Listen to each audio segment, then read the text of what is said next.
ही बातमी बघा मित्रमैत्रिणींनो, पुण्यात भाजप नगरसेविकेचा धक्कादायक प्रकार. गुरुपौर्णिमेनिमित्त विद्यार्थ्यांना पाय धुवायला लावले. इथे तुम्हाला शेजारी फोटो दिसतोय. मॅडम बसलेल्या आहेत, छान पाय धुवून घेत आहेत आणि विद्यार्थी पाय धुत आहे. याच्यावरून सोशल मीडियावर प्रचंड गदारोळ माजलेला आहे. लोक उलटसुलट चर्चा करतायत. खास करून लोक या भाजपच्या नगरसेवक मॅडम यांच्यावर टीका करत आहे. कारण काय? अहो, तुम्ही नगरसेवक आहे. तुम्ही कोणाच्याकडून पाय कशाला धुवून घेताय? ते पण लहान निष्पाप लेकरांकडून. आणि ही काय प्रथा आहे? त्या लेकरांना सांगायचं गुरुपौर्णिमा आहे, गुरूंचे पाय धुवायचे असतात.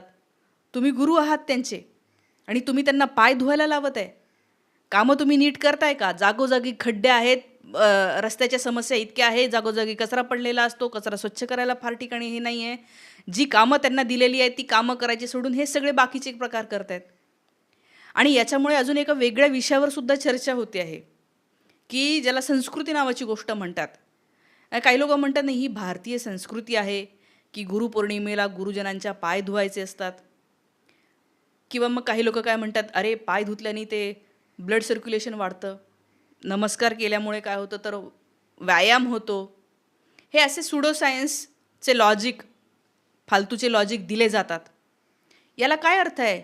पाय धुतल्याने जर का सर्क्युलेशन होत असेल तर त्या मॅडम धुवून घेतील ना आपले स्वतःचे पाय स्वतःच्या हाताने. आणि वाकल्याने होत असेल तर स्वतःच त्यांनी व्यायाम करावा, मुलांना वेगळा व्यायाम शिकवावा.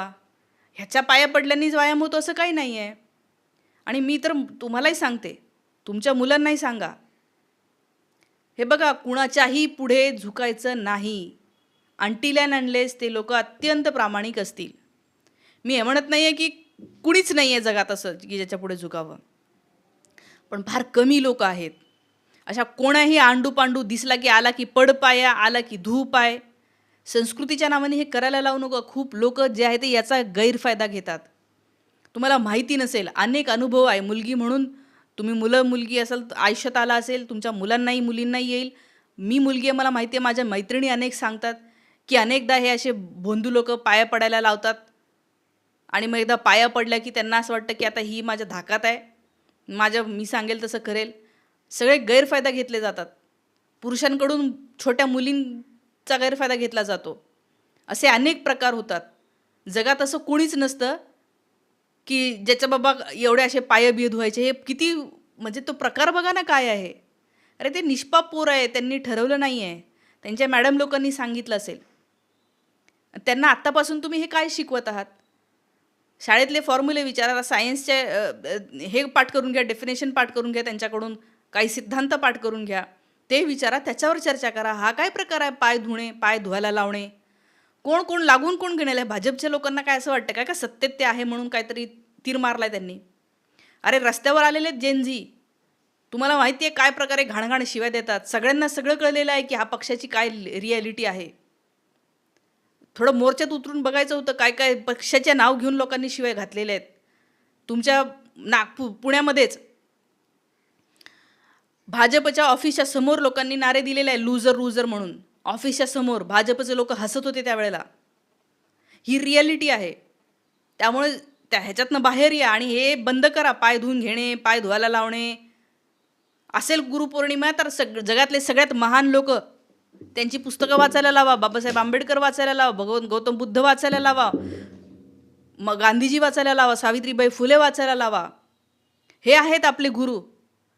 सावित्रीबाई फुले ज्यांनी शेण अंगावर घेतलंय स्वतः आम्ही घडावं म्हणून, पुढच्या पिढ्या घडाव्या म्हणून. हे असं कोणीतरी जे ठामपणे उभं राहिलेलं आहे समाजाच्या विरोधात, नाही जे बरोबर आहे ते मी करीनच म्हणून. मानायचं असेल तर अशांना गुरु मानून त्यांचं वाचून बघा. पण हे असे फालतू प्रकार हे भाजपच्या नगरसेवकांनी पण बंद करावे. पाय धुवून घेणे, फ्लेक्स लावून वाढदिवसाचे मोठे मोठे बॅनर, याच्यातच यांचा सगळा वेळ जातोय. हेच फोटोबाजी यांची सगळी चाललेली आहे. कामाच्या नावाने शून्य. पुण्यामध्येच किती शाळा बंद झालेल्या आहेत. आत्ता 6 महिन्यापूर्वी एक आंदोलन केलं, त्या मुलांची शाळा बंद झाली. शाळा इतकी दूर गेली की त्यांना जाता येत नाही आहे, न त्यांना बस उपलब्ध करून दिली होती. वाड्या वस्त्यामध्ये पुण्याच्या आजूबाजूला जर बघितलं तर फार अवस्था काय फार चांगली नाही आहे, ते 2-4 रोड सोडले तर. त्यामुळे नगरसेवकांनी त्यांचं काम करावं आणि हे जे प्रकार आहेत हे तुम्ही सुद्धा बंद करा. हे या देशाला पुढे जायचं असेल ना, तर पुढे जाणारे विचार मुलांना द्या. काहीतरी चांगले विचार, आपलं आयुष्यामध्ये काहीतरी व्यक्ती म्हणून चांगलं होऊ, याच्यासाठी काही मूल्य कसे आणता येईल, कसं सतत स्वतःला अपग्रेड करता येईल, गुरुपौर्णिमा म्हणून हे करायला पाहिजे. आज हे हे नगरसेवकाचा प्रकार बघून सोशल मीडियावर तर खूप ट्रोल केलं जात आहे. लोक म्हणतात पाया पडणे बंद करा, ते पाय धुणे बंद करा. फार कमी लोक आहेत जगात की ज्यांच्या खरोखर पाया पडावे, ज्यांच्याबद्दल मनापासून ऋण असावं.